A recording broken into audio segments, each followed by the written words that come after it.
Suite à la libération le 15 août dernier du juge islamiste de Tombouctou, Ag Al-Husseini ou Kaouka, 30 organisations et associations de défense des droits de l'homme ont adressé une lettre de protestation contre cette libération au président malien Ibrahim Boubacar Keïta. Nous avons dit qu'il faut que l'impunité cesse au Mali. Nous avons dit que les gens qui ont été injustement libérés doivent être repris. On ne peut pas les libérer comme ça pour quelque raison que ce soit. Nous avons dit qu'il faut séparer la justice et le politique, le judiciaire et le politique. On ne peut pas se permettre de prendre des décisions comme ça, libérer des personnes qui sont déjà dans les mains de la justice. Il faut laisser la justice aller jusqu'au bout.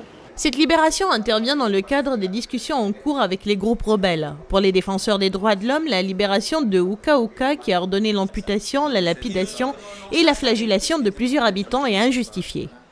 Donc, quelle que soit la façon de négocier, nous ne voulons pas que la justice soit sacrifiée. Et nous pensons que les victimes ont le droit de connaître, au moins d'être fixées sur leur sort. On ne peut pas oublier les victimes et aller se trouver dans une négociation. En prélude à la marche de protestation des défenseurs des droits de l'homme contre la libération de Ouka, des militaires et parents de militaires de Kati ont procédé à une marche nocturne dans la nuit du vendredi à samedi, appelant à la libération de tous les prisonniers militaires. S'il s'agit de libérer tout le monde en ignorant totalement la justice, bon, en tout cas, nous les défenseurs des droits humains, nous ne sommes pas d'accord et nous allons manifester notre désagrément par rapport à la libération de ces gens, et nous voulons aussi poser des actes pour que désormais on ne libère plus les gens qui sont à la main de la justice. Si le président de la République veut libérer quelqu'un, c'est très simple, hein? Il a le droit de grâce. Donc il n'a qu'à laisser la justice aller jusqu'au bout, et en ce moment-là, il peut user de son droit pour gracier qui il veut. Selon les défenseurs des droits de l'homme, le Mali a échoué dans sa lutte contre le terrorisme. Il y a presque personne.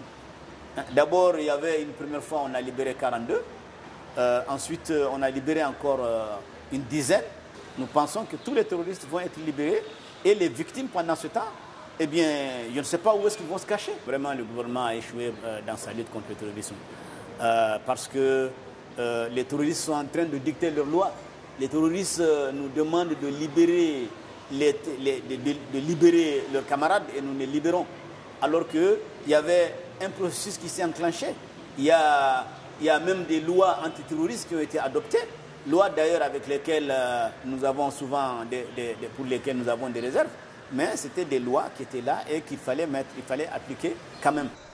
La marche organisée lundi par les défenseurs des droits de l'homme a été finalement reportée. Les organisateurs sont en conclave pour une grande marche populaire cette semaine.